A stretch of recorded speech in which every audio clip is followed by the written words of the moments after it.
Okay guys, today I'm going to be doing some torture tests on some fishing braid line.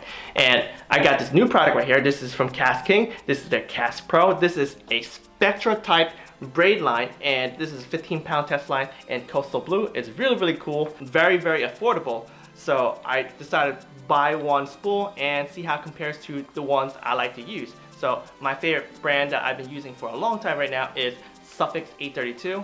It's not really a Spectra braid, but because it's what I use, I think this comparison will be relevant to me. So if you guys like Sufix and you guys, running a little low on cash, this might be a good video for you guys to watch. So let's go. Oh, before I go ahead, one more thing about this cool spool right here. It sounds like plastic, right? But it's not plastic. This is actually byproduct of wheat, and they mix it up with some sort of their own proprietary chemicals, and it feels like plastic. And this is going to be biodegradable. It says it right here. And if you actually look at this spool right here, look at that. It has this shark right there. It actually looks pretty cool. It has 3 sharks right there. Before we get started, I want to note that I'll be testing KastPro 15-pound test line. This have a line diameter of 0.15 millimeter. Normally, when people compare line strength, they usually compare it with the same or similar line diameter.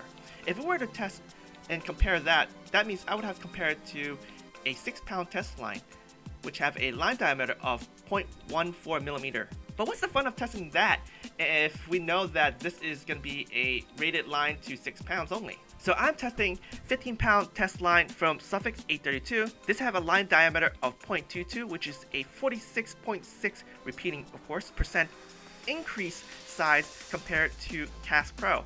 Now that's a challenge. Let's go. The first test I'll be doing is the knot test. I'll be using a swivel to connect the 2 lines together.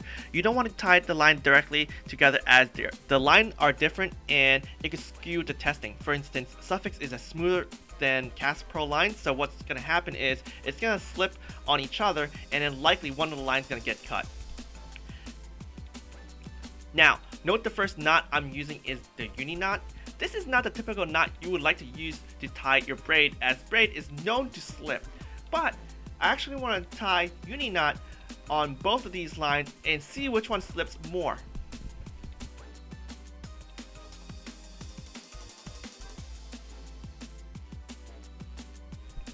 As you saw here, the Sufix 832 knot slipped and untied itself.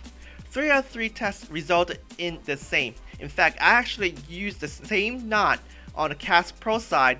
Normally you would retie your line on both ends to have a fair comparison, and because eventually your uni knot on one side would eventually fail. But this is not the case here. Clear winner here, KastPro. So the next knot I'll use to test is the Palomar knot. This is the most effective knot for braid line.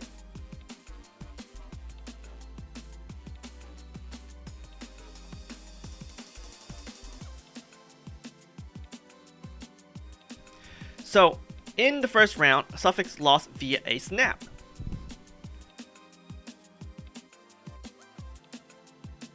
For the next 2 times, Sufix knot slipped.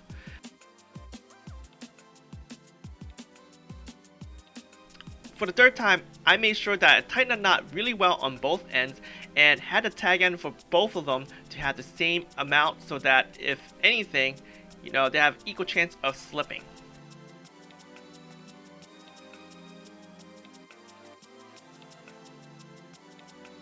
Very interesting though, the Sufix line actually slipped again. We will have to conclude that the KastPro is the winner here. The next test I'm going to do is an abrasion test. What you see here is a spackle spatula, and the edge is very sharp, and I have mounted this on my fly tying vise. So I'll be rubbing these 2 lines here, but I won't be doing perpendicular. As you can see, it's very sharp, and if I rub it this way, it's going to cut immediately.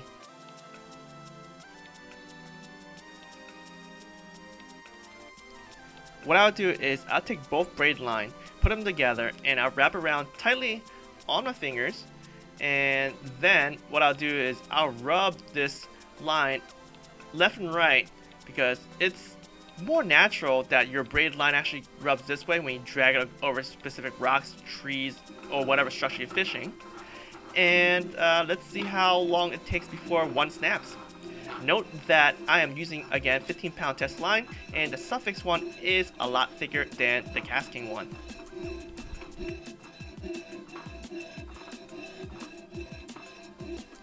Okay, after a long time, I have just paused just to take a look at the line.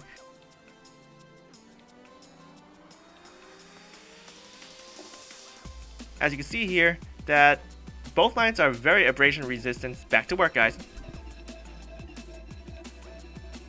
Come on.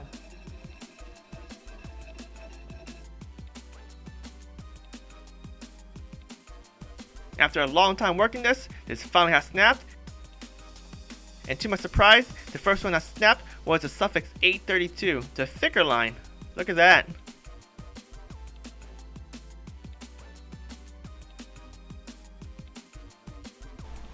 Just for fun, I'm going to start tugging on this KastPro and see when it actually breaks.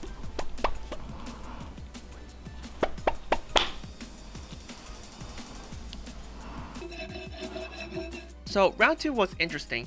I was rushing things and I have accidentally snapped both lines because I was using too much force. Actually, round 3 was the same thing because my fingers were starting to hurt doing this, and man, this was one difficult test to do. The last and fourth try, I was able to snap only one line, and again, it was Sufix 832 that snapped first.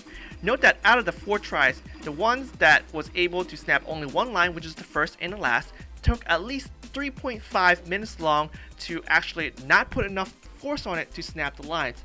Man, my fingers were hurting by the end of this test. So this concludes my line torture test between KastKing KastPro and Sufix 832 line. The results were surprising. I mean, the KastPro held better in many aspects, such as 1, the knot strength, 2, line slipping, and 3, line abrasion. It looks like I will be kicking off this season with some KastPro line. I hope you guys have found this test useful. I mean, I'm no rocket scientist, but after all these tests that I've done today, I think I have to conclude that this is a very, very strong braid. And in fact, it's very affordable too. The KastPro runs for about 2/3 of what Sufix is. And one of these spools right here, the 15-pound test line, it's $19 and it has 300 yards. Super affordable. What I'll be using this braid for is my drop shot application, because braid has no stretch, so it'll transmit all the information even from the most finicky bass. Because the line is so thin, and as you guys have seen, this line is thinner than 832, it will allow me to drop the lure down to the bottom as quick as possible, and because the line is super thin, there's less water resistance. So wind, water current, etc., it's not going to impact the movement of where I want to drop the lure. So I'm definitely going to get my lure down to the strike zone where I want it quickly as possible. This is actually very important if you guys are saltwater fishing, especially if you guys like fishing for fluke or summer flounder, where you guys are going through the back bays, there's wind, there's current everywhere, and you want to use the smallest bucktail to get that bucktail all at the bottom and bounce it on the bottom. And this is going to be a perfect line for this year. So fluke fishing folks, this is going to be a good line for you guys. I hope you guys have found this video useful today. If so, please give me a big fat like. And if you guys are new to this channel, don't forget to subscribe, because there's going to be a ton of videos coming. And what I'll be doing is not only sharing with you my fishing adventures, but my knowledge as well, so you guys can go out there and catch a fish of a lifetime. The fish don't wait, guys. Get ready to get out there because the season's starting. Prepare yourself, get yourself some new line, spool them up, and go catch some fish. Let's go.